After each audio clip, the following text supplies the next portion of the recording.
पहले डिस्कशन कर लेते हैं अपन। डिस्कशन में जो होमवर्क आपको दे रखा है एक्सरसाइज 1 पार्ट 1 का A1 क्वेश्चन के अंदर आपको क्या दे रखा है, A और B दो वेक्टर्स हैं और उनको इक्वल बोल रखा है। तो जैसे आप दो वेक्टर्स को इक्वल करोगे तो लैम्डा 2 आ जाएगा, μ√3 आ जाएगा, तो lambda square plus mu square की वैल्यू मिल जाएगी। A2 क्वेश्चन के अंदर अपने को A और B दो वेक्टर्स दे रखे हैं और दोनों वेक्टर्स को पैरेलल बोला हुआ है। तो दो वेक्टर्स पैरेलल कब होते हैं, जब A1/A2 equals to B1/B2 equals to C1/C2 हो जाए। ये आपके पास -3 है यहाँ पर, तो आप तो इक्वेट करोगे तो 8/2 इक्वल्स टू -3/λ इक्वल्स टू 1/4, तो लैम्डा की वैल्यू -12 आ जाएगी। A3 क्वेश्चन के अंदर आपको चार फोर्सेस दे रखी हैं जो एक पॉइंट ऊपर अप्लाई हो रही है और इनके रिजल्टेंट का मैग्नीट्यूड पूछा हुआ है आपसे। तो अगर ये चारों फोर्सेस को मैं इन वेक्टर्स को अगर मैं आगे बढ़ा दूं, ऊपर इस तरीके से बढ़ा दूं, तो ये O पॉइंट हो गया और इसको x एक्सिस इसको y एक्सिस की तरफ मान लेता हूं। चारों फोर्सेस का मैग्नीट्यूड तो सेम है, तो ये जो x एक्सिस की तरफ है it can be written as ki cap. जो ये F2 फोर्स है इसका x के अलोंग और y के अलोंग कंपोनेंट क्या आ जाएगा, k cos 45 k sin 45, तो F2 आ गया। F3 आपके पास y के अलोंग ये तो k j कैप आ जाएगा। F4 जो ये इसका x ये पूरा एंगल हो गया 135 डिग्री, तो cos 135 and sin 135 k times करोगे तो -k/√2 i cap and plus k/√2 j cap आ गया। रिजल्टेंट का मतलब चारों फोर्सेस ऐड कर दो, तो ये आपके पास टोटल रिजल्टेंट फोर्स आ गई और मैग्नीट्यूड निकालना है तो √(a² + b² करोगे तो आपको यहाँ से मैग्नीट्यूड भी मिल जाएगी। नेक्स्ट क्वेश्चन पे मूव करते हैं A4 में। उसमें आपको तीन A vector, B vector, C vector दे रखे हैं जिससे एक ट्राइंगल बनाया गया है। तो अब आपके पास अगर यहाँ से तीन वेक्टर को देखें तो क्लियरली दो वेक्टर्स B प्लस C का सम आपको ये दिख रहा है, तो C vector plus B vector आपके पास ये A वेक्टर हो गया। अगर A वेक्टर को मैं ओरिजिन पे मान लेता हूं तो अपने आप C के पोजीशन वेक्टर और B के पोजीशन वेक्टर आपको मिल जाएंगे, तो आपसे यहाँ पे B वेक्टर भी आपको डायरेक्ट मिल जाएगा, final vector minus initial vector, तो आपके पास वो रिजल्ट आएगा जो कि आपको B वेक्टर दे रखा है। अब इस क्वेश्चन में पूछा हुआ है कि जो C वेक्टर है उसको बाइसेक्ट करने वाले मीडियन की आपको क्या फाइंड करनी है, लेंथ फाइंड करनी है। तो अगर मैं यहाँ पर A B दे रखे हैं और ये इसका मिड पॉइंट है, तो आपके पास ये क्या होगा, 0 वेक्टर प्लस B के पोजीशन वेक्टर बाय 2, तो M के अपने पास जो पोजीशन वेक्टर आ जाएंगे वो अपने पास कितना आ जाएंगे, 2i cap minus j cap minus 3k cap. तो देयरफॉर आपको ये M पता पड़ गया, C पता है, तो देयरफॉर CM जो वेक्टर आपके पास मिलेगा वो CM वेक्टर अपने पास क्या आ जाएगा, अपने पास CM वेक्टर निकालते हैं अपन, तो CM वेक्टर अपने पास क्या आएगा, 2 - 3 that is -i cap, -1 minus तो -2j कैप, -3 + 2 तो कितना हो गया आपके पास, -k कैप। तो देयरफॉर जो लेंथ ऑफ मीडियन आपसे पूछा हुआ है कि लेंथ ऑफ मीडियन क्या होगा, तो length of median will be equals to modulus of CM vector which comes out to be √1 + 4 + 1 that is √6। ये इसका आंसर हो गया। अच्छा A5 जो क्वेश्चन है वो अपन ने नोट्स कॉपी पे ले रखा है, इसलिए उसको मैं दोबारा नहीं बता रहा, नोट्स से आप रेफर कर लेना। Now after discussion we will move on to theory part. Next question लेते हैं। In a triangle OAB, E is the midpoint of OB and D is a point on AB such that AD is to DB equals to 2:1. तो if OE and AE intersects at a point P, तो P के position vector find करने हैं आपको in terms of position vectors of A and position vector of B with reference to origin O। तो question जो है उसमें आपके पास OAB जो दे रखा है वो एक ट्रायंगल दे रखा है, तो ये OAB जो हो गया ट्रायंगल हो गया जिसमें O दे रखा है आपको ओरिजिन पर, तो उसके पोजीशन वेक्टर 0 ले लो, ये A वेक्टर ये B वेक्टर। फर्दर उसमें लिखा हुआ आपके पास E is the midpoint of OB, तो E जो हो गया वो OB का मिड पॉइंट हो गया, that means B vector by 2। साथ में लिखा हुआ है D is a point on AB such that AD is to DB है ना, तो ये 2:1 हो गया आपके पास। तो यहाँ पे सेक्शन फॉर्मूला लगाओगे आप, तो AD is to DB 2:1, तो सेक्शन फॉर्मूला क्या लगेगा, 2 into B vector, 2 into B vector plus 1 into A vector divide by 2 + 1 that is 3। तो ये वैल्यू हो गया आपके पास। फर्दर इसमें कहा गया OD, तो ये हो गई OD एंड AE, तो ये हो गया आपके पास AE intersects at a point P, तो P पॉइंट के आपको पोजीशन वेक्टर बताने हैं। तो देखो सेक्शन फॉर्मूला का रूल, सेक्शन फॉर्मूला इस तरह के क्वेश्चंस में कैसे यूज होता है, तो ये कंसेप्ट ध्यान रखना कि कभी भी दो लाइंस अगर आपस में इंटरसेक्ट हो रही हैं तो उसका इंटरसेक्शन पॉइंट किस तरीके से निकाला जाएगा। तो ये पॉइंट P जो है वो आपके पास AE को भी डिवाइड कर रहा है और OD को भी डिवाइड कर रहा है, तो आप यहां पर क्या करो, इसको λ(s21) और μ(s21) की फॉर्म में ले लो। तो मान लेता हूं कि पॉइंट P जो है वो O D को डिवाइड कर रहा है सम 1:λ फॉर्म में, और यही पॉइंट P डिवाइड कर रहा है AE को वापस सम 1:μ फॉर्म में। इस फॉर्म में डिवाइड कर रहा है, जिसका मतलब पॉइंट P के पोजीशन वेक्टर में दो तरीके से लिख सकता हूं। तो therefore position vector of point P क्या बनेगा आपके पास, this implies position vector of point P। दो तरीके से अपन क्या क्या लिख सकते हैं उसको, तो एक तो लिख सकते हैं कि अपन मान लें कि ये AE को डिवाइड कर रहा है, तो AE को डिवाइड करेगा तो अपन क्या बोलेंगे इसको 1 into B vector by 2 plus mu into A vector। तो ये बनेगा B vector by 2 plus mu A vector divide by mu plus 1। ठीक है, ये अपन ने किससे लिखा है, since P divides AE in the ratio, अपन ने रेशियो लिया हुआ है 1:μ, तो ये उससे लिख लिया अपन ने। And position vector of point P एक और लिख सकते हैं अपन, वो किससे लिखेंगे, OD से। तो lambda into 0 vector plus mu into this, तो आपके पास बनेगा 2B vector plus A vector upon 3 lambda plus 1। बस वापस देख लेते हैं, अपन ने क्या लिखा 1 इंटू दिस वेक्टर, डी का जो पोजीशन वेक्टर है, plus lambda into 0 vector divide by lambda 1 plus lambda. तो ये वाली वैल्यू आ गई। ये अपन ने किससे लिखा, since P divides OD in the ratio, वो रेशियो अपन ने क्या लिया हुआ है 1:λ। तो लेकिन पॉइंट तो सेम ही है ना आपके पास, तो इसका मतलब पॉइंट अगर सेम है तो अपने पास वो जो पोजीशन वेक्टर है वो दोनों क्या आने चाहिए, सेम आने चाहिए। तो देयरफॉर दिस इंप्लाइज ये दोनों पॉइंट्स आपके पास क्या आने चाहिए, सेम होने चाहिए। तो B vector upon 2 times mu plus 1 plus mu A vector upon mu plus 1 will be equals to 2/3 lambda plus 1 B vector plus A vector upon 3 times lambda plus 1। यहां से जब आप इनको कंपेयर करोगे A वेक्टर और B vector को, तो आपके पास कोफिशिएंट्स कंपेयर करने पे रिजल्ट आ जाएगा आपके पास 1/2 mu plus 1 will be equals to 2/3 upon lambda plus 1। ये मैंने B वेक्टर के पोजीशन कोफिशिएंट्स कंपेयर कर लिए। इसी तरीके से A वेक्टर की करूंगा तो mu upon mu plus 1 will be equals to 1/3 lambda plus 1। मुझे अब यहाँ पर लैम्डा निकाल लूं या म्यू निकाल लूं, दोनों में से कोई भी अगर एक वैल्यू मिल जाएगी, मुझे लैम्डा मिल जाएगा तो यहाँ रख दूंगा, और यहाँ रख दूंगा, म्यू मिल जाएगा तो यहाँ रख दूंगा। तो जैसे ही मिलेगा मेरे को पोजीशन वेक्टर और पॉइंट P मिल जाएंगे। तो उसको निकालने के लिए दोनों को आप क्या कर दो, डिवाइड कर दो। तो जैसे आप इनको डिवाइड करोगे, यहाँ से क्या वैल्यू आएगी आपके पास, डिवाइड करने के बाद डिनोमिनेटर तो दोनों में कट ही जाएगा, सिर्फ यहाँ पर बचेगा आपके पास 1/2 mu will be equals to आपके पास बच जाएगा 2। तो mu comes out to be 1/4। जब म्यू 1/4 आ गया तो अपन यहाँ पर इसको मैं फर्स्ट बोल देता हूं, तो आप इसको क्या करो, पुट इन 1।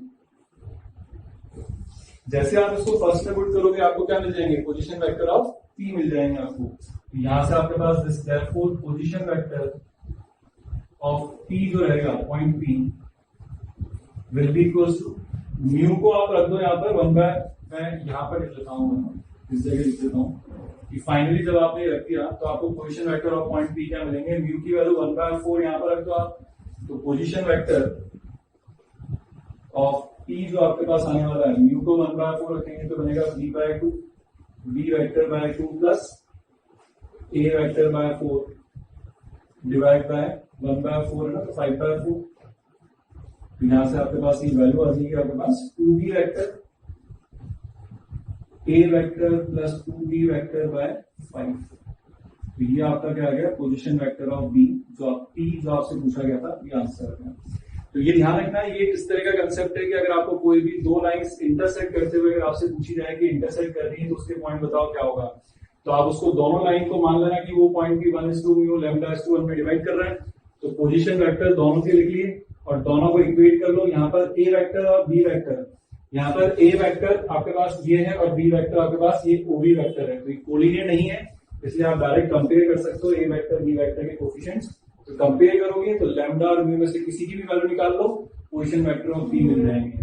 यही क्वेश्चन आपके पास एमसीक्यू में भी पूछा जा सकता है कि मान लो एक पार्ट तो आपसे पूछ लिया कि पोजीशन वेक्टर ऑफ पी बताओ, ये आ गया।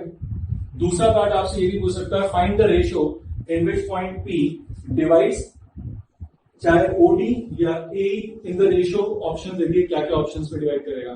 तो वापस वही है कि म्यू की वैल्यू तो आएगी, म्यू की वैल्यू वापस यहाँ पुट कर दो या यहाँ पुट कर दो, लैम्डा भी आ जाएगा। तो आपको पी पॉइंट ओडी को किस रेशियो डिवाइड कर रहा है या ए को किस रेशियो डिवाइड कर रहा है वो भी आपको मिल जाएगा।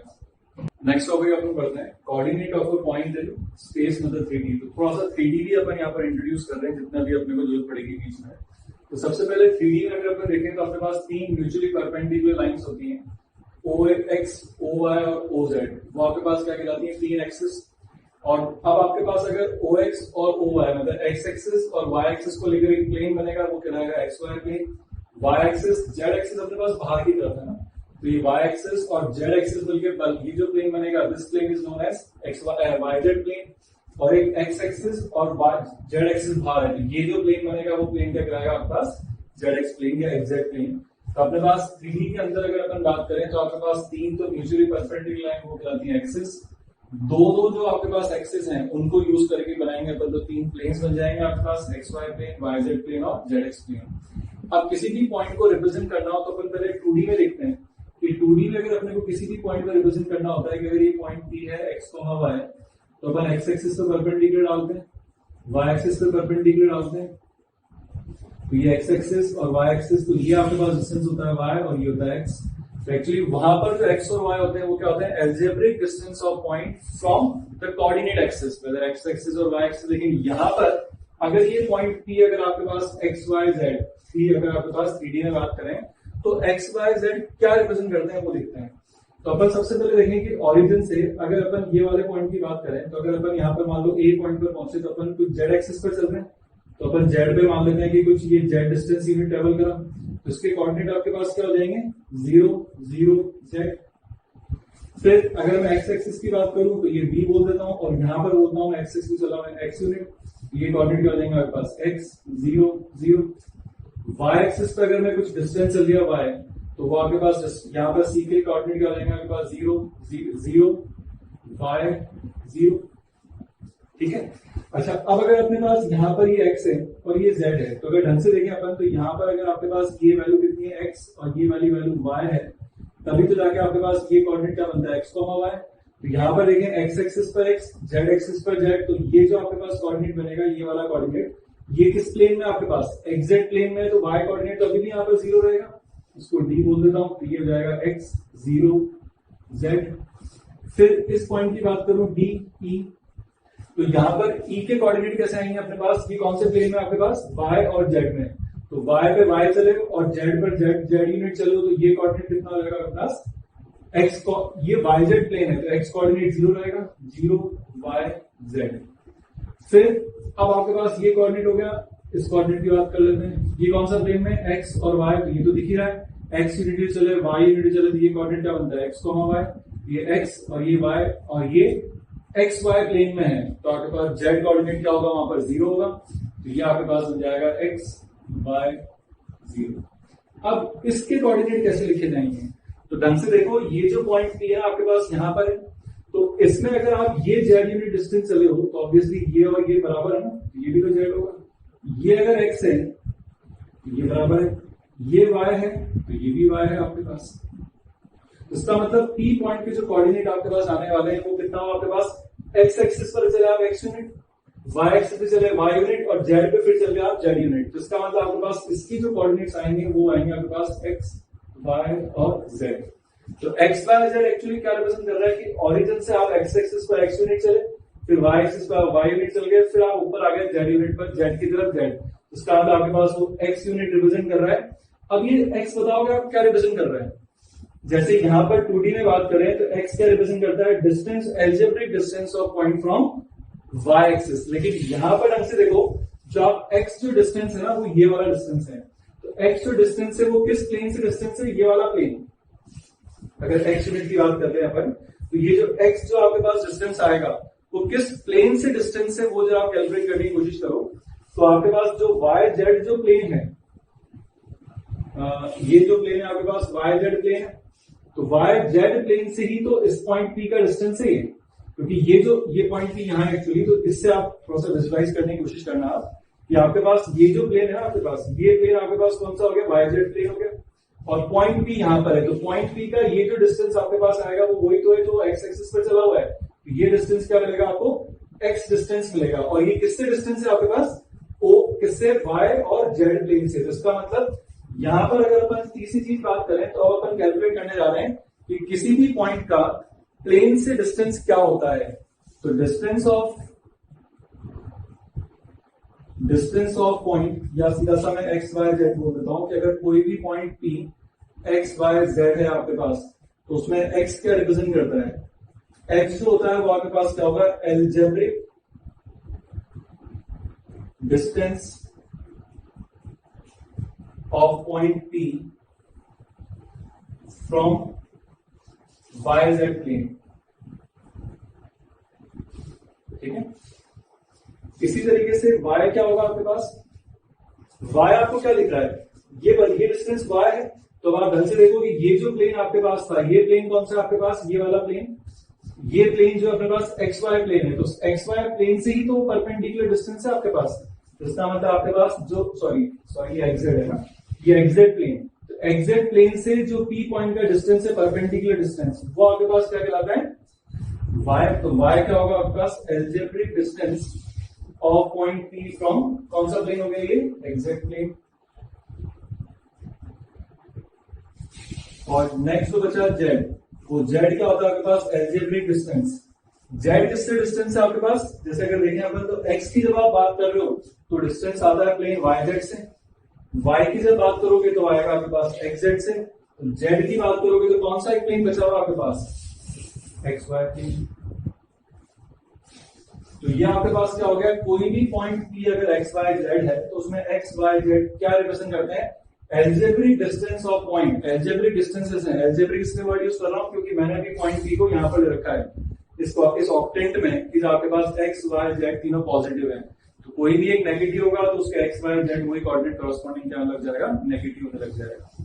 तो ये आपके पास क्या हो गया, यहां से किसी भी पॉइंट का कोऑर्डिनेट मतलब एक्स एक्सिस नहीं, प्लेन से डिस्टेंस है, तो अपन कोई भी पॉइंट जब दे रखा होगा आपको तो वहां पे तीन चीजें पूछी जाती हैं, एक तो पॉइंट का ओरिजिन से डिस्टेंस, वो भी अपन निकालते हैं क्या होगा, दूसरा पूछा जाता है पॉइंट का तीनों प्लेन से डिस्टेंस, तो पॉइंट का प्लेन से डिस्टेंस तो उसके एक्स वाई जेड कोऑर्डिनेट है विद साइन, ठीक है, एल्जेब्रिक डिस्टेंस है आपके पास ये।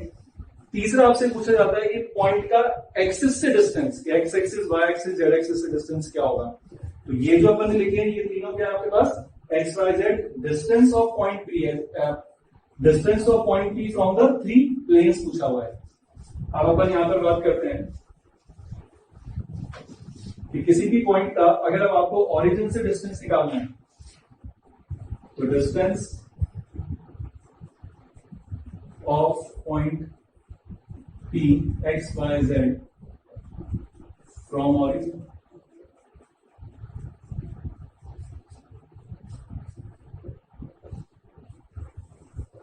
ये डिस्टेंस जब आपको निकालना है तो उसके लिए अपन क्या काम करते हैं, पहले यहां पर एक वेक्टर रिप्रेजेंटेशन कर लेते हैं कि vector representation of a point X Y Z.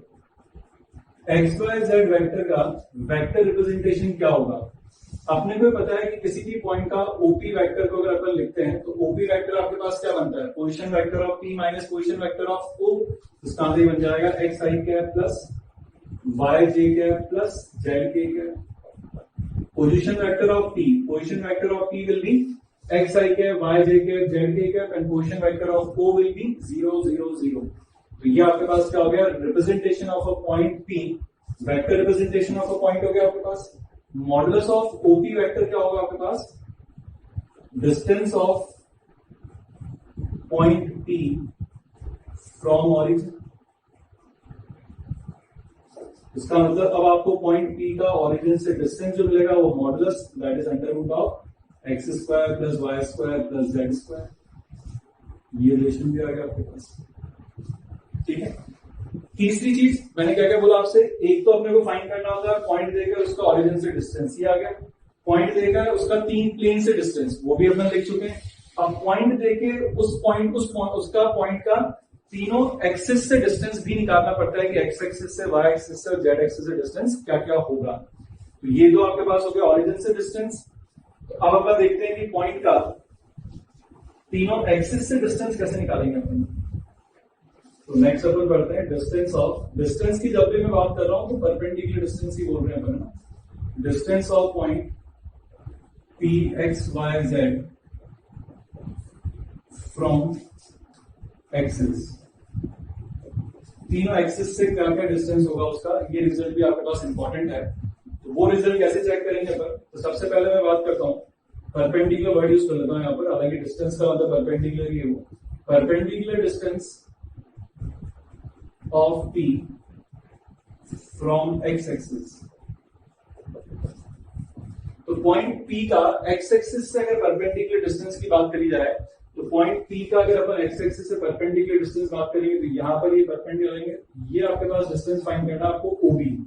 तो ये ओबी आपके पास डिस्टेंस कैसे आएगा, तो OB distance, sorry PB distance, PB distance will be equal to modulus of PB vector and PB vector will be equal to what, क्या बनेगा PB vector आपके पास पोजीशन वेक्टर ऑफ बी। तो अपन एक काम कर लेते हैं, पहले पीबी वेक्टर निकाल लेते हैं। तो PB vector will be equal to position vector of B minus position vector of P. तो पोजीशन वेक्टर ऑफ बी कितना होगा अपने पास यहाँ पर, पोजीशन वेक्टर ऑफ बी हो जाएगा आपके पास एक्स आई के वाई जी 0 वो 0 है, minus position vector of P vector that is X I K plus Y J K plus Z K. It comes out to be minus yi cap minus yj cap minus zk cap. So this implies PB जो length होगी modulus of PB vector comes out to be what, under root of y square plus z square. तो ये आ गया distance of point P from किसका x axis. इसी तरीके से डिस्टेंस ऑफ वापस वही बोल रहा हूं परपेंडिकुलर ये हुआ ना, perpendicular distance of point P from x axis हो गया, फ्रॉम y एक्सिस बताओ क्या होना चाहिए आपके पास है। देखो जब अपन ओरिजिन से डिस्टेंस लिखते हैं तो ओरिजिन से डिस्टेंस फॉर्मूला भी अपन ने लिखा कि OP जो आता है वो under root of X square plus Y square plus Z square होता है। ठीक है, ये ओरिजिन से डिस्टेंस होता है किसी भी पॉइंट का। अगर आप x एक्सिस से डिस्टेंस निकाले हो तो ढंग से देखो उसमें एक्स स्क्वायर गायब हो जाएगा, जब आप y एक्सिस से डिस्टेंस निकालोगे तो क्या गायब हो जाएगा y स्क्वायर, तो ये हो जाएगा X square plus Z square. और तीसरा रिजल्ट वापस आ जाएगा perpendicular distance of point from z axis will be equal to under root of X square plus y square. तो अभी जो अपन ने रिजल्ट्स लिखे हुए हैं उनको एक बार मैं फिर थोड़ा सा एक्सप्लेन कर देता हूं कि अपन ने अभी यहाँ पर क्या देखा कि कोई भी पॉइंट है आपके पास, अगर वो कोऑर्डिनेट एक्सिस पर रिप्रेजेंट कर रहा है तो उसको आपको सबसे पहले अगर 3D में कोई भी पॉइंट रिप्रेजेंट कर रहा है तो उसको वेक्टर फॉर्म में क्या लिखेंगे अपन, एक्स आई कैप प्लस वाई जे कैप प्लस जेड के कैप। दूसरा रिजल्ट अपन ने देखा है कि उसका ओरिजिन से डिस्टेंस क्या होता है, under root X square plus Y square plus Z square. फिर उस पॉइंट का अगर मुझे प्लेन से डिस्टेंस पूछा जाए तो प्लेन से डिस्टेंस क्या होगा आपके पास, जो एक्स कोऑर्डिनेट है वो उसका जो एक्स कोऑर्डिनेट है वो क्या, algebraic distance from Y Z plane. फिर y जो होगा एल्जेब्रिक डिस्टेंस फ्रॉम कौन सा प्लेन से होगा, एक्जेक्ट प्लेन। और z एक्सिस और z क्या होगा उसमें, algebraic distance from xy plane. तीसरा अपन ने पढ़ा है कि किसी भी पॉइंट का अगर अब एक्सिस से डिस्टेंस निकाला जाए तो किसी भी पॉइंट का अगर आप एक्सिस से डिस्टेंस निकालोगे तो परपेंडिकुलर डिस्टेंस होगा, जो कि अपन वेक्टर फॉर्म बनाकर इसको वेक्टर बना दिया और फिर अपन ने वहां से क्या कर लिया, डिस्टेंस फॉर्मूला यूज कर लिया वेक्टर में जो अपन ने पढ़ा था। तो वो आपके पास होता है, अगर एक्स एक्सिस से निकालोगे तो Y square plus Z square, Y axis से निकालोगे तो X square plus Z square, और जेड एक्सिस से निकालोगे तो X square plus Y square. एक चीज और इसमें आप देखो, इस क्यूबॉइड के अंदर एक चीज और स्पेशल है कि आपके पास ये जो क्यूबॉइड बना हुआ है इसके अंदर डायगोनल का मतलब हमेशा बॉडी डायगोनल होता है ना। तो ये O और P ये एक बॉडी डायगोनल है आपके पास। ऐसे आपके पास 4 बॉडी डायगोनल्स होंगे, एक OP, एक हो जाएगा आपके पास CD, एक हो जाएगा बीई और एक हो जाएगा एएफ। अब इनके बॉडी डायगोनल्स जो भी है ना आपके पास, बॉडी डायगोनल्स के एक्स कोऑर्डिनेट का डिफरेंस देखो आप। ओपी के बॉडी डायगोनल का एक्स कोऑर्डिनेट का जब आप डिफरेंस देखोगे, ओरिजिन है तो ओरिजिन में तो आपके पास ये 0 0 0 होगा। तो ओपी के बॉडी डायगोनल में जब आप डिस्टेंस एक्स कोऑर्डिनेट का डिस्टेंस देखोगे तो x minus 0 that is x, it will give you the length of, क्या मिल गया, length of cuboid towards x axis जो है। फिर y माइनस 0 वापस y एक्सिस पे डिस्टेंस हो गई, मतलब y एक्सिस की तरफ, और z जो हो गया आपके पास z minus 0 that is z axis की तरफ डिस्टेंस। मतलब जो आपके पास बॉडी डायगोनल के कोऑर्डिनेट्स अगर आपको पता है तो उनके बीच के डिस्टेंस का मॉडुलस ले लो, वहां से आपको लेंथ ऑफ क्यूबॉइड्स, आपके पास क्यूबॉइड की साइड्स की लेंथ मिल जाएगी। फॉर एग्जांपल फिर देख लो आप ईबी में, देख लो आप ईबी में एक्स कोऑर्डिनेट का डिफरेंस क्या होगा, 0 माइनस एक्स का मॉडुलस ले लो दैट इज एक्स, वो क्या होगा, इस क्यूबॉइड की एक साइड की लेंथ होगी। y माइनस 0 मॉडुलस, वो y इस क्यूबॉइड की y वो एक और दूसरी साइड की लेंथ होगी। z माइनस 0 वापस मॉडुलस ले लो तो वो इस क्यूबॉइड की तीसरी साइड की लेंथ होगी। तो बॉडी डायगोनल के अगर मुझे कोऑर्डिनेट्स पता होते हैं तो उनके एक्स कोऑर्डिनेट, वाई कोऑर्डिनेट और जेड कोऑर्डिनेट का डिफरेंस का अगर आप एब्सोल्यूट वैल्यू ले लोगे तो वहां से आपको क्यूबॉइड के तीनों साइड्स की आपको क्या मिल जाएगी, लेंथ मिल जाती है, तीनों एजेस की लेंथ मिल जाती है आपको। 3D के अंदर अपन ने भी देख लिया कि किसी भी पॉइंट को वेक्टर के फॉर्म में कैसे रिप्रेजेंट करते हैं, एक्स वाई जेड कोऑर्डिनेट्स को क्या क्या बोला जाता है। अब कुछ रिजल्ट्स हैं अपने पास, वो भी देख लेते हैं। जैसे डिस्टेंस फॉर्मूला, अगर ए और बी दो पॉइंट्स आपको अगर 3D में गिवन है x1 y1 z1 x2 y2 z2, तो आप पहले यहां से वापस वही ए बी वेक्टर निकालो, तो final vector minus initial vector ये हो गया, और इनके बीच का जो लेंथ है वो डिस्टेंस हो जाएगा। तो यहाँ से डिस्टेंस फॉर्मूला आ गया x2 minus x1 whole square y2 minus y1 whole square plus z2 minus z1 whole square का अंडर रूट। ये जो रिजल्ट्स आपके सामने जो लिखे हुए हैं ना, ये रिजल्ट एक्जैक्टली सेम है जो आपने स्ट्रेट लाइन में पढ़े थे, सिर्फ एक नया कोऑर्डिनेट यहाँ पर z वाली टर्म और इंट्रोड्यूस हो जाती है। सेक्शन फॉर्मूला मैंने इंटरनल वाला लिखा हुआ है, एक्सटर्नल भी सेम, वो माइनस आ जाएगा वहां पर। तो अगर मान लो पॉइंट पी ए और बी को m/n रेशियो में इंटरनल डिवाइड कर रहा है, तो वही सेक्शन फॉर्मूला है mx2 plus nx1 upon m plus n y में, और एक नया कंपोनेंट और आपके पास z भी इंट्रोड्यूस हो गया जो अपन ने 2D स्ट्रेट लाइन में पढ़ा था, उसमें सिर्फ यहाँ तक ही होता है आपके पास x और y होता है, z और आ गया।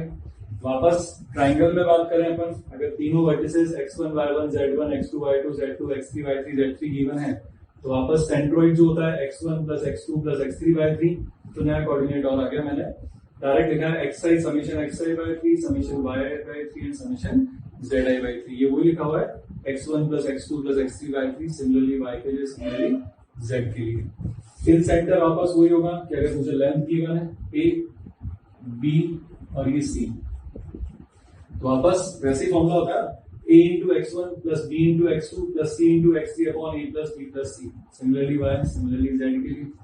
टेट्राहेड्रन अभी अपन ने पढ़ाई था, तो ये वापस टेट्राहेड्रन के बारे में वापस अगर बात करें तो टेट्राहेड्रन में भी अपन ने अगर कोऑर्डिनेट्स गिवन होता है तो अपन ने उसका सेंट्रोइड क्या लिखा था, a vector plus b vector plus c vector plus d vector by 4, वही पॉइंट्स की फॉर्म में लिखोगे तो x1 plus x2 plus x3 plus x4 by 4, similarly y के लिए, सिमिलरली z के लिए। तो कुछ रिजल्ट्स हैं जो आप लोगों को ध्यान रखने हैं, इन पर अपन क्वेश्चंस लेते हैं। क्वेश्चन देखते हैं अपन, if the sum of squares of distances of any point from coordinate axis is 50, then find its distance from origin। तो किसी भी पॉइंट का अगर अपने को मतलब sum of squares of distance from coordinate axis लिखा है, तो लेट पॉइंट P को अपन x y z बोल देते हैं। तो जो गिवन है वो आपके पास क्या गिवन है, इस पॉइंट का x एक्सिस से डिस्टेंस, x एक्सिस से डिस्टेंस हो गया x square plus z square का whole square plus y axis से डिस्टेंस हो गया under root of x square plus z square, और फिर z एक्सिस से डिस्टेंस हो गया under root of x square plus y square. ये आपको गिवन है 50 इसका होल स्क्वायर। तो sum of squares of distances जो गिवन है आपके पास वही रिजल्ट आ गया। इसका मतलब हो गया 2 times x square plus y square plus z square will be equal to 50, तो ये 25 आ गया आपके पास। आपको क्या फाइंड करना है, to find distance of point P from origin. तो OP डिस्टेंस होता है under root of x square plus y square plus z square, that comes out to be 5। एक बार देखो इसमें क्वेश्चन में देखा था पॉइंट का कोऑर्डिनेट एक्सिस से डिस्टेंस, तो पॉइंट अगर एक्स वाई जेड है तो उसका एक्स एक्सिस से डिस्टेंस होगा √y² प्लस z² और सम ऑफ स्क्वायर्स है, तो सम निकाल लिया, इसका स्क्वायर का ऐड करते जाओ, ये 50 गिवन है, तो वहां से आपके पास ओरिजिन से उस पॉइंट पी का डिस्टेंस मिल जाएगा। नेक्स्ट क्वेश्चन की बात करें तो नेक्स्ट क्वेश्चन में आपको गिवन है find the ratio in which XY plane divides the line joining these two points. तो मैं मान लेता हूं कि अगर ये A और B दो पॉइंट्स हैं तो इनको कोई भी ये प्लेन हो गया फॉर एग्जांपल, तो ये प्लेन मान लेता हूं मैं कि ये प्लेन इनको XY प्लेन है, ये XY प्लेन, ये पॉइंट कोई भी P हो गया जहां पर ये प्लेन इसको कट करा, तो ये पॉइंट हो गया 1 2 3 और ये हो गया आपके पास 2 3 6। तो अपन मान लेते हैं कि कुछ λ1 रेशियो में ये डिवाइड कर रहा है, तो P पॉइंट के जो कोऑर्डिनेट्स आपके पास आ जाएंगे वो कितना आ जाएगा 2λ + 1 डिवाइड बाय λ + 1, फिर 3λ + 2 डिवाइड बाय λ + 1, 6λ + 3 डिवाइड बाय λ + 1। ये अपन ने सेक्शन फॉर्मूला से लिख लिया 2λ + 1 अपॉन λ + 1। सिमिलरली रिजल्ट आ गया, सिंस ये पॉइंट P किस पे लाई कर रहा है, this point lies on XY plane. अगर ये XY प्लेन पे लाई कर रहा है तो देयरफॉर Z कोऑर्डिनेट जो होगा वो क्या होगा 0। तो Z कोऑर्डिनेट को जब आप 0 करोगे, इसको जब आप 0 कर दोगे तो lambda comes out to be क्या आ जाएगा आपके पास -1/2। अब लैम्डा -1/2 है, इसका क्या मतलब हुआ, therefore XY plane divides AB in the ratio, किस रेशियो डिवाइड कर रहा है 1:2, लेकिन एक्सटर्नल। ठीक है, ये लैम्डा नेगेटिव आया ना, इसलिए क्या आएगा एक्सटर्नल डिवीजन हुआ, लैम्डा पॉजिटिव आता तो इंटरनल डिवीजन का हो जाता। अब अगर आपसे पॉइंट पी के कोऑर्डिनेट्स भी पूछे जाए तो लैम्डा तो मिल ही गया है, ये कोऑर्डिनेट 0 हो गया, यहां जैसे पुट करोगे आपको पॉइंट पी के कोऑर्डिनेट्स भी मिल जाएंगे। नेक्स्ट क्वेश्चन देखते हैं, consider a cuboid whose edges are parallel to the coordinate axis and the coordinates of two diagonally opposite vertices are given. Find the coordinates of remaining vertices. सबसे पहले मैंने जब आपको पढ़ा था तो बोला था कि अगर आपके पास diagonally opposite vertices given है तो उनके x कोऑर्डिनेट का जो डिफरेंस की एब्सोल्यूट वैल्यू होगी वो आपको क्या दे देगी, उस क्यूबॉइड के x जो क्या हो जाएगी साइड की लेंथ आ जाएगी। सिमिलरली y से y के डिफरेंस से एक और लेंथ आ जाएगी और z के डिफरेंस से क्यूबॉइड की तीनों साइड की लेंथ मिल जाएगी आपके पास। इसका अगर अपन यहाँ पे बात करें कि लेंथ अगर अपन बात कर लें कि लेंथ ऑफ साइड्स या एजेस कुछ भी बोल दो ऑफ क्यूबॉइड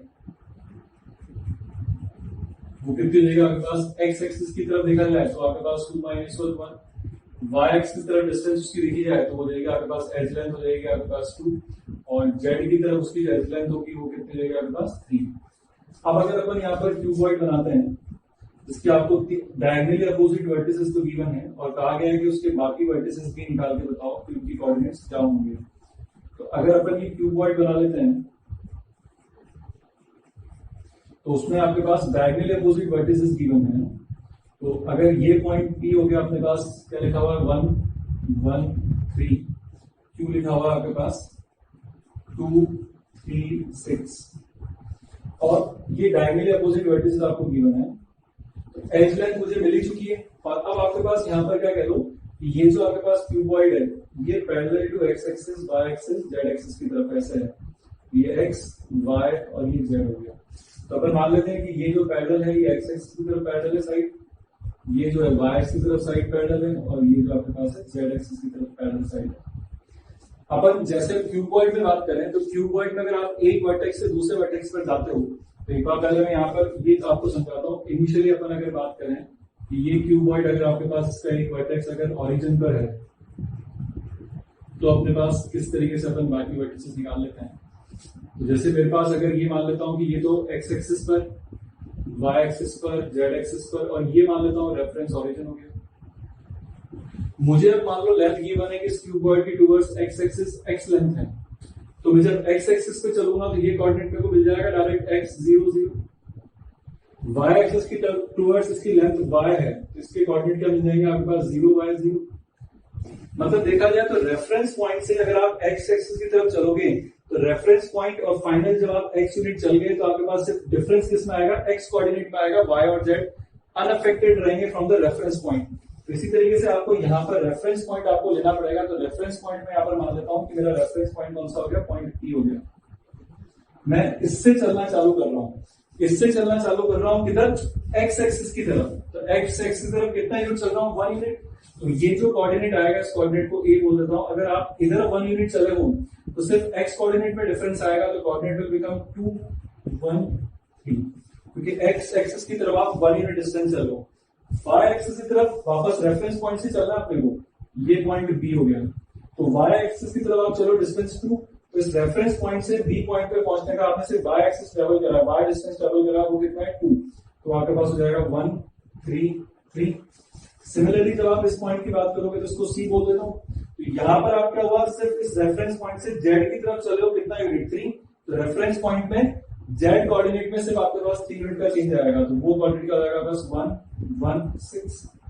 ठीक है, चलो अब देखता हूं मैं कि मैं x एक्सिस और y एक्सिस चल लिया, तो ये वाला कोऑर्डिनेट कितना आएगा आपके पास, x एक्सिस पर y x और y एक्सिस पर y।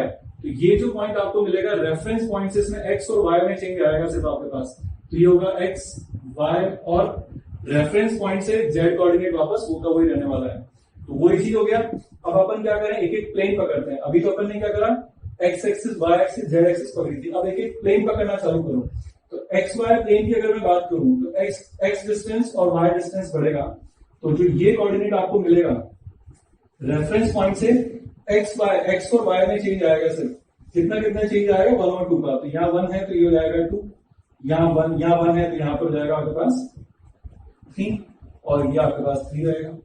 सिमिलरली अब मैं रेफरेंस पॉइंट किस पे, अब मैं किस पे कौन से प्लेन में चल रहा हूँ, एक्सजेड प्लेन। तो एक्सजेड प्लेन की जब अपन बात करेंगे तो x और z चेंज होगा, y चेंज नहीं होगा इस रेफरेंस पॉइंट से। तो x चेंज हो रहा है 1 यूनिट से तो 2, y चेंज होगा नहीं, z चेंज हो रहा है 3 यूनिट से 6।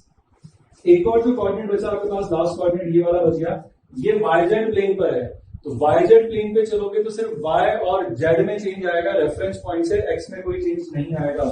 इसके कोऑर्डिनेट आपके पास x कोऑर्डिनेट तो वही रहेगा, y में चेंज आएगा 2 यूनिट का, तो ये होगा आपके पास 3। जेड में चेंज आएगा, यहां से चलने पर जेड से जेड में चेंज आएगा 3 यूनिट का, तो ये हो गया 6। इस तरीके से आपके पास क्या हो गया, इस पॉइंट इसके बाकी सारे वर्टिसेस आपको मिल चुके हैं।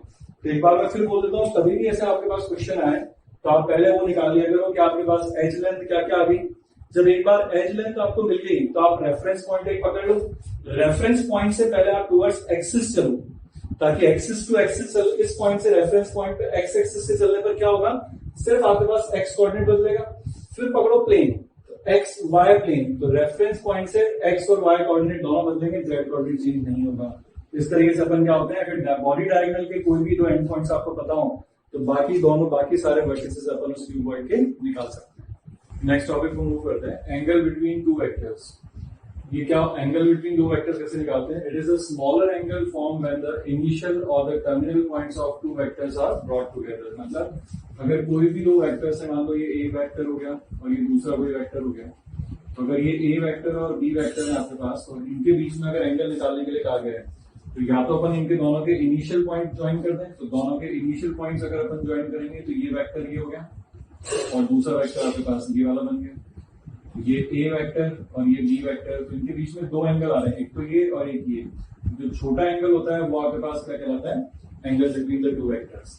फर्दर चाहे तो आप उनके इनिशियल पॉइंट ज्वाइन कर दो, चाहे आप उनके टर्मिनल पॉइंट ज्वाइन कर दो। मतलब ये देख लो कि अगर मान लो ए वेक्टर आपके पास जो था उसी में या तो ये पॉसिबिलिटी या फिर दूसरी आपके पास ये ए वेक्टर था, बी वेक्टर को इसके पैरेलल मूव करके मैं यहाँ पे लेके आ गया। तो इस बार अपन ने क्या करा, इनके टर्मिनल पॉइंट्स को ज्वाइन कर दिया। तो टर्मिनल पॉइंट्स को ज्वाइन करोगे तो भी आपके पास ये जो स्मॉलर एंगल होगा वो वही होगा। और आप ढंग से देखो तो एक्चुअली ये वही एंगल दिख रहा है, जो वहां पर आपको थीटा था वही एंगल वापस आपके पास थीटा ही दिखेगा। तो दो वेक्टर्स के इनिशियल पॉइंट्स या टर्मिनल पॉइंट्स जो अपन ज्वाइन कर देते हैं, तो जो स्मॉलर एंगल होगा वो आपके पास क्या कहलाता है, एंगल बिटवीन द वेक्टर्स। और एंगल बिटवीन द वेक्टर्स जो रहता है इसकी रेंज होती है आपके पास 0 to पाई। मतलब ये हुआ कि अब अपने पास ये 0 को कब होगा, एक्सट्रीम केस देख लेते हैं, जब दो वेक्टर्स आपके पास इस फॉर्म में हो गए, दोनों आपके पास लाइक वेक्टर्स की फॉर्म में है, तो एंगल जो रहेगा वो आपके पास यहाँ पर थीटा कितना हो जाएगा, 0 डिग्री। और अगर आपके पास दो वेक्टर्स इस तरीके से हैं कि अनलाइक वेक्टर्स हैं, तो उनके बीच में जो आपके पास थीटा रहेगा वो थीटा रहेगा आपके पास 180 डिग्री। एक चीज और ध्यान रखना कि एंगल बिटवीन टू वेक्टर्स को एक नोटेशन होता है लिखने का, थीटा जो अपन बोल रहे हैं ना, theta equals to angle between two vectors, angle between two vectors A vector and B vector, है ना, which can be written as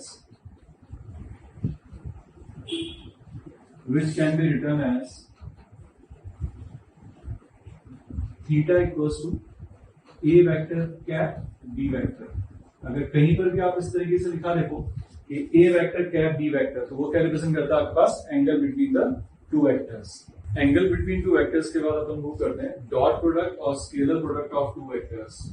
तो उसमें क्या होता है, if A vector and B vector are two vectors and theta be the angle between them, तो दो vectors अगर ए वेक्टर बी वेक्टर है और थीटा उनके बीच में एंगल है, तो dot product between the two vectors A dot B will be modulus of A vector into modulus of B vector into cos theta. तो ये जो आपके पास ए डॉट बी जब भी पूछा जाएगा तो उसकी वैल्यू आप मॉड ए मॉड बी cos थीटा से हमेशा डिफाइन कर सकते हो। तो आप खुद देख लो कि यहाँ पर कहीं वेक्टर क्वांटिटी बची नहीं है डॉट प्रोडक्ट में, तो ये हमेशा आपके पास क्या बनेगा, स्केलर वैल्यू आएगी, इसलिए इसको डॉट प्रोडक्ट को अपन scalar product of two vectors भी बोलते हैं। इसमें इंपॉर्टेंट क्या अपने पास कि अगर आपको दो वेक्टर्स गिवन है तो उनका ज्योमेट्रिकल इंटरप्रिटेशन, ये जो डॉट प्रोडक्ट है वो क्या रिप्रेजेंट करता है, तो अपन ये देखते हैं कि geometrical interpretation of dot product.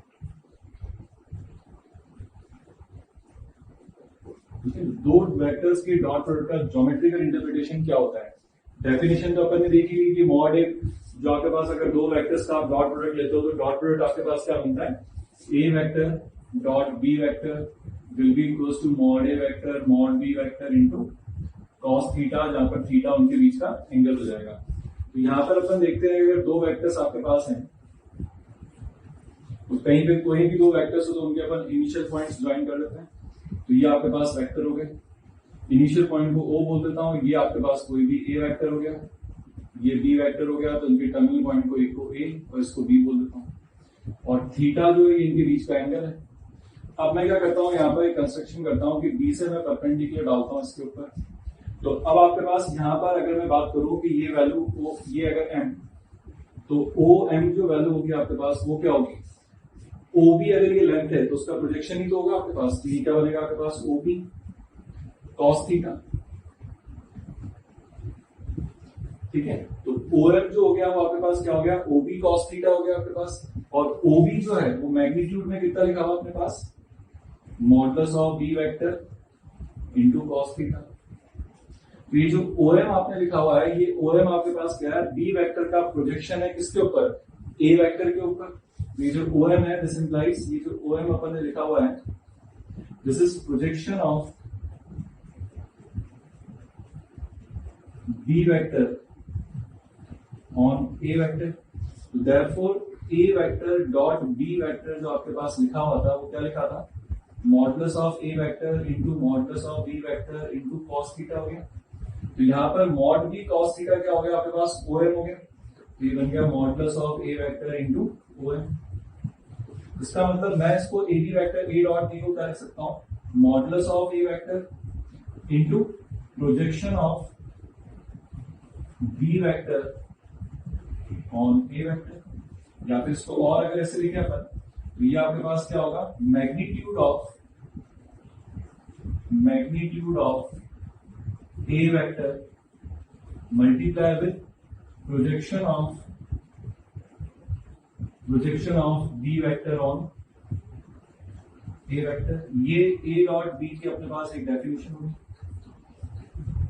ठीक है, अपन ने यहां पर क्या करा, बी वेक्टर का ए के ऊपर प्रोजेक्शन लिया हुआ है, उल्टा भी कर सकते हैं कि अगर आपके पास ये वैल्यू है, यहां पर ये ए है, तो आप प्रोजेक्शन इधर ले लो।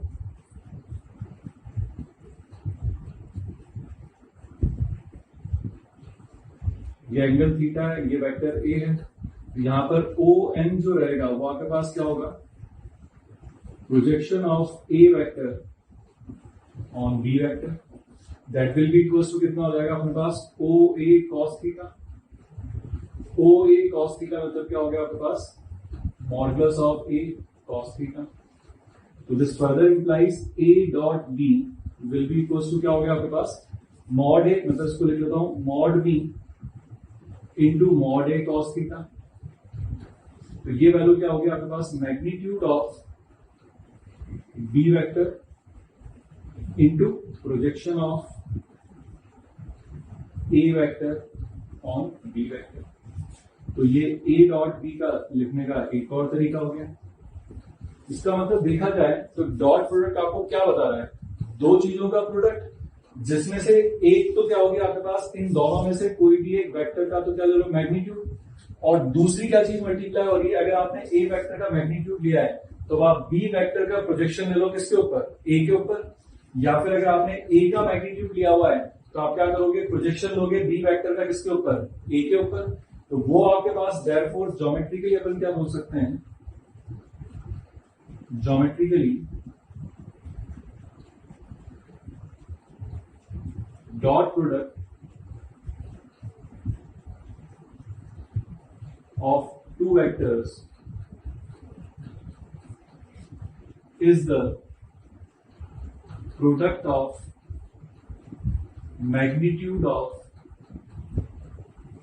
either vector and projection of other vector in its direction। ये आपके पास ज्योमेट्रिकल इंटरप्रिटेशन होता है कि कभी भी आपको दो वेक्टर्स दे रखे हो ए और बी, उनका डॉट प्रोडक्ट निकालना हो तो किसी भी एक वेक्टर की तो ले लो आप मैग्नीट्यूड, और जैसे किसी की भी एक की ले ली मैग्नीट्यूड तो दूसरे वाले का पहले वाले के ऊपर क्या लेना पड़ेगा आपको प्रोजेक्शन लेना पड़ेगा। तो ये वो लिखा हुआ है अगर ए की मैग्नीट्यूड है तो बी का प्रोजेक्शन ए पर ले लिया, और अगर बी की मैग्नीट्यूड लिए तो ए का प्रोजेक्शन अपन बी पर लेंगे। तो in short upon geometrical interpretation इस डेफिनेशन से अपन याद रखेंगे इसका डॉट प्रोडक्ट, इसका डॉट प्रोडक्ट और स्केलर प्रोडक्ट का। अब इनके अपन प्रॉपर्टीज पर मूव करते हैं, प्रॉपर्टीज ऑफ डॉट प्रोडक्ट पर अपन मूव करते हैं। प्रॉपर्टीज काफी इंपॉर्टेंट है डॉट प्रोडक्ट की, ढंग से समझना और याद रखना इनको।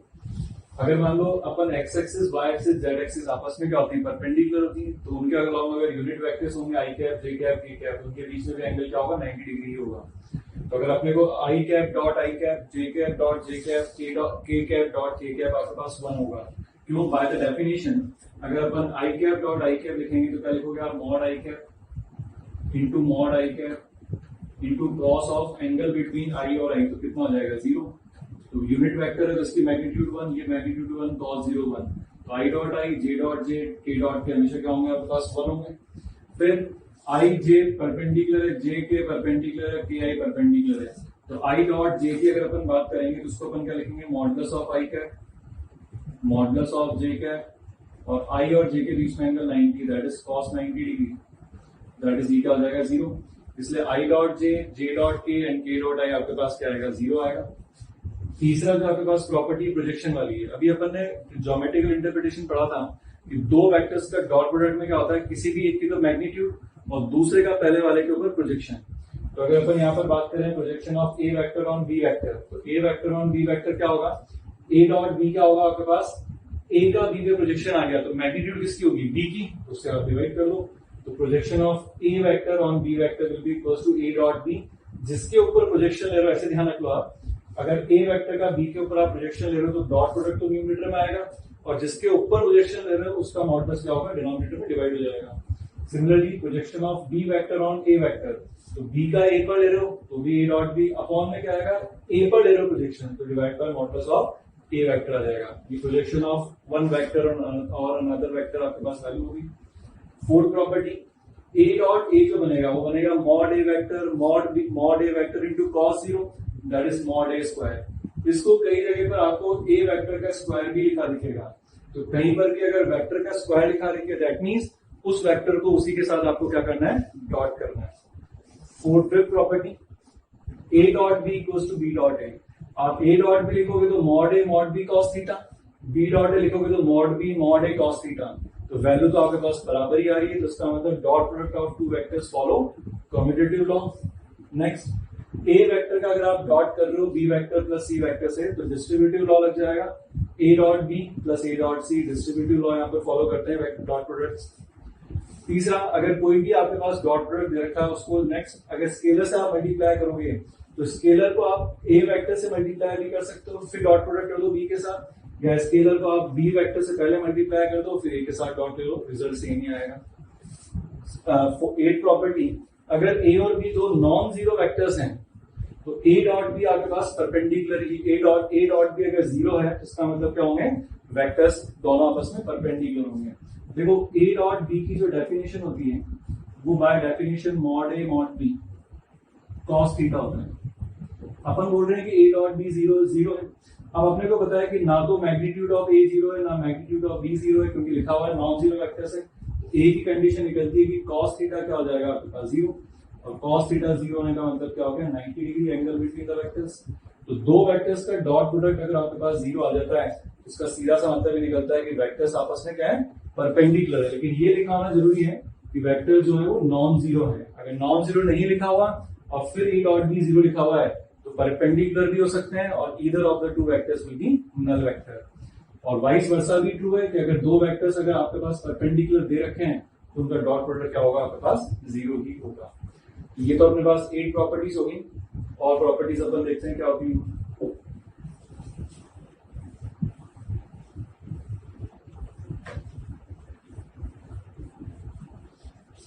अगर मुझे एंगल बिटवीन द वेक्टर्स निकालने के लिए कहा जाए, एंगल बिटवीन टू वेक्टर्स, तो अपने को पता है कि a vector dot B vector will be equals to क्या होता है अपने पास, मॉड ए vector mod B vector cos theta. तो यहां से थीटा जो कॉस थीटा जो आएगा वो आपके पास angle between the two vectors theta की वैल्यू वहां से मिल जाएगी, तो वो क्या बन जाएगा आपके पास a dot b divide by mod A mod b. तो आपको अगर दो वेक्टर्स गिवन है और उनके बीच में आपको एंगल निकालने के लिए कहा जाए या angle between the two vectors calculate करो, तो आप A dot B A vector dot B vector find कर लो और divide by mod A mod B कर दोगे तो आपको क्या मिल जाएगा वहां पर, angle between the two vectors. Angle between the two vectors आप पहले लिख चुके हो कि थीटा होता है 0 से लेकर पाई तक। तो अब अगर यहाँ पे अगर अपन बात करें कि दो वेक्टर्स के बीच में अगर एंगल एक्यूट हुआ, अगर दो वेक्टर्स के बीच में एंगल एक्यूट हुआ तो कॉस थीटा क्या होगा आपके पास, पॉजिटिव। मतलब थीटा ही बोल रहे हैं कि थीटा जो होगा वो 0 to π/2 होगा, that means cos theta positive. तो ए डॉट बी अपन मॉड ए मॉड बी पॉजिटिव होगा। मॉड ए मॉड बी ऑलरेडी क्या है, पॉजिटिव है ही सही, तो इसका मतलब ए डॉट बी क्या होगा आपके पास, पॉजिटिव ही होगा। तो अपन यहां से बोल सकते हैं if angle between two vectors is acute, comma then a dot b will be greater than 0। और दूसरी चीज यहां से बोल सकते हैं if angle between two vectors is obtuse, then अगर दो वेक्टर्स के बीच में एंगल ऑब्ट्यूज हुआ मतलब 90 to 180 के बीच में तो cos थीटा नेगेटिव आएगा।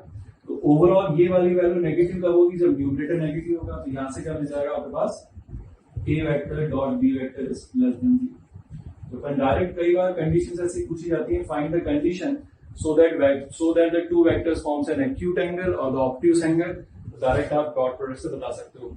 जीरो वाला केस अपन ने ले लिया कि अगर ए डॉट बी जीरो हुआ तो आपके पास वेक्टर्स क्या हो जाएंगे, आपस में परपेंडिकुलर हो जाएंगे।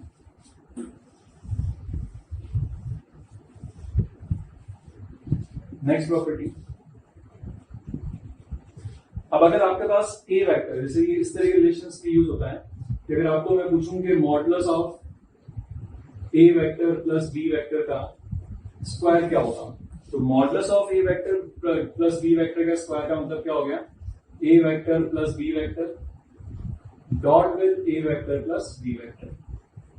यहां पर डिस्ट्रीब्यूटिव लॉ लगा लो आप, तो डिस्ट्रीब्यूटिव लॉ लगाओगे तो क्या बनेगा आपके पास, a dot a that is modulus of A vector plus A dot b, और ए डॉट बी और बी डॉट ए एक बार पहले तो लिख देता हूं मैं, a dot B plus b dot a plus mod b, b dot b क्या हो जाएगा, मॉडुलस ऑफ बी वेक्टर।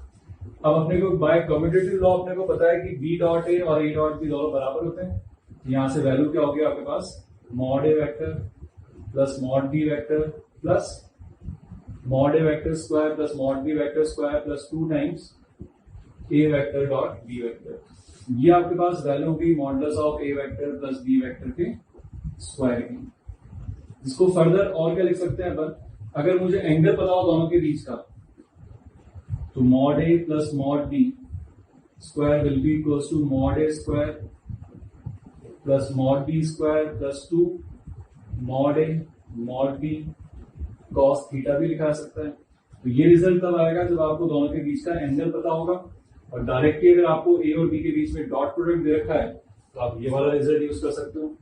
इसी में अगर मैं यहाँ पर माइनस का साइन लगा देता हूं तो आपके पास यहां पर माइनस आ जाएगा। ये आप रिजल्ट ध्यान रखना, ए प्लस बी का अगर ए प्लस बी वेक्टर का अगर होल स्क्वायर दे रखा है तो आप उसको ऐसे भी याद रख सकते हो, ए प्लस बी के होल स्क्वायर से। ठीक है, इसी का एक एग्जाम्पल और आपको बताता हूं। जैसे अपन ने ये तो प्रॉपर्टी बना ली, अगर मान लो आपसे कभी पूछा जाए कि a vector plus b vector plus C vector का मॉडुलस का स्क्वायर बताओ, तो ये वापस आपके पास क्या बनेगा, a vector plus b vector plus C vector dot with a vector plus b vector plus C vector. और इसका फॉर्मूला एग्जैक्ट वही बनेगा जो a plus b plus c whole square का होता है। ये वैल्यू आ जाएगी आपके पास mod A square plus mod B square plus mod C square plus 2 times A dot B dot C plus C dot A. अच्छा, इसमें ये मत कर लेना कि सर ए प्लस बी का होल स्क्वायर तो हो गया, ए प्लस बी का होल क्यूब का भी यही फॉर्मूला रहेगा क्या, नहीं होगा, क्योंकि आप 3 वेक्टर का डॉट प्रोडक्ट जैसे a vector dot B vector dot c vector ये मीनिंगलेस है, क्योंकि ए डॉट बी जब आपने कर दिया तो एक स्केलर क्वांटिटी बन गई। अब स्केलर क्वांटिटी का किसी वेक्टर से आप डॉट नहीं ले सकते हो, इसलिए अपन ए प्लस बी सिर्फ होल स्क्वायर या a plus b plus c whole square या a plus b plus c plus d whole square में ही ये रिजल्ट अपन यूज कर सकते हैं, क्यूब में नहीं होगा, क्योंकि 3 वेक्टर का dot product A dot B dot C वो आपके पास डिफाइन नहीं है, वो एग्जिस्ट ही नहीं कर पाएगा आपके पास। तो ये 10th प्रॉपर्टी होगी अपने पास। अब अपन उस पर बढ़ते हैं कि अगर मान लो आपको ए वेक्टर और बी वेक्टर अगर आई जे के कैप के फॉर्म में दे रखे हैं तो अपन उनका डॉट प्रोडक्ट कैसे निकालेंगे।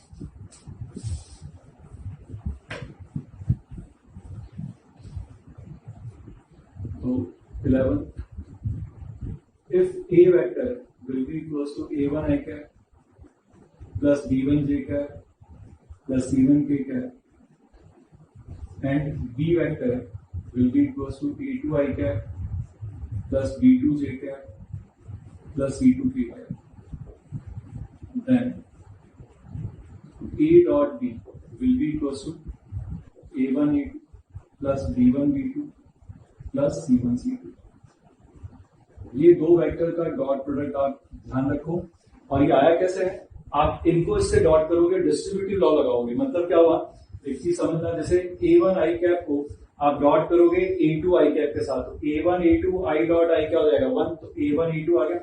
अब a1 i कैप डॉट होगा b2 j कैप के साथ, तो a1 b2 i dot j 0, a1 c2 i dot k 0, तो सिर्फ सारे जीरो जाएंगे, आई डॉट जे डॉट के डॉट आई सब जीरो होते हैं, इसलिए लगा वही है। आप 2 वेक्टर का डॉट कर रहे हो तो इसी तरीके से आपने डिस्ट्रीब्यूटिव लॉ ही लगाया है, लेकिन आई डॉट जे डॉट के डॉट आई सब जीरो होते हैं, इसलिए डायरेक्ट अपन वहां से क्या बोल देंगे, सिर्फ आई डॉट आई जे डॉट के डॉट के से ही रिजल्ट आने वाला है। तो a1 a2 plus b1 b2 plus c1 c2 will gives you the value of dot product of 2 vectors.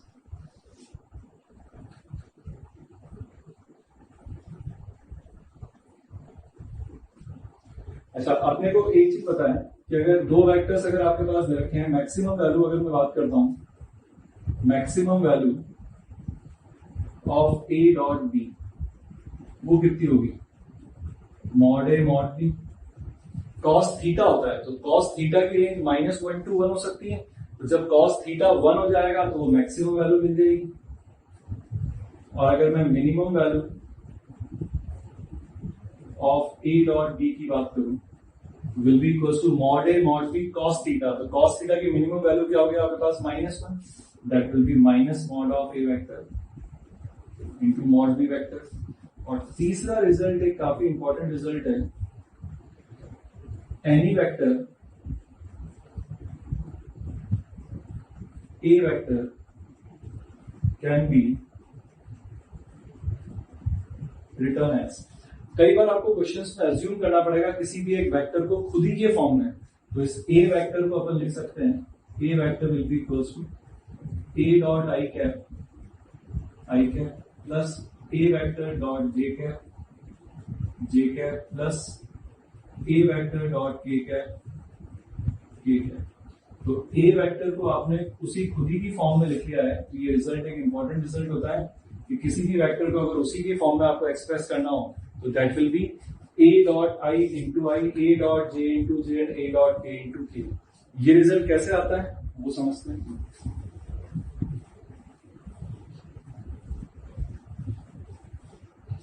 अपन यहां पर लेट एक वेक्टर अज्यूम कर लेते हैं, a vector equals to x I cap plus Y J cap plus Z के cap. ये vector हो गया, इसको क्या करें, डॉट प्रोडक्ट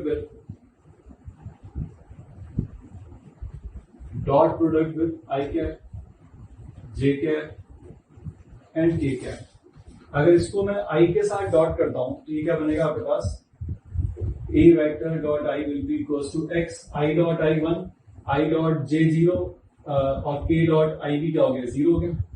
फिर जे के साथ जब डॉट करूंगा तो आई dot j 0, J dot J 1 तो आ जाएगा वाई, और के साथ जब डॉट करोगे तो आई डॉट के 0, जे डॉट के 0 और के डॉट के 1 तो ये आ जाएगा जेड।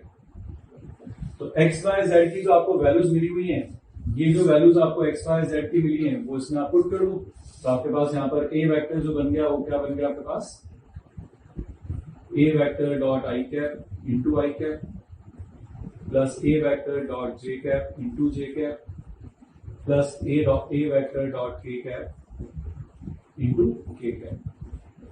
तो ये तरीका हो गया किसी भी एक वेक्टर को उसके खुद ही की फॉर्म में एक्सप्रेस करने का। तो ये अपने पास जो प्रॉपर्टीज हो गई 11 प्रॉपर्टीज, और ये कुछ अपन जो नोट लिखे हैं इनको ढंग से याद करना, समझ दो, और अब अपन इनसे क्या करते हैं, क्वेश्चंस ले लेते हैं। आज का होमवर्क नोट कर लो आप। Exercise 1 part 1 A6, 1 part 2 A1 से लेकर A5, 2 part 1 question 1 2 and 2 part 3 question 1 and 2।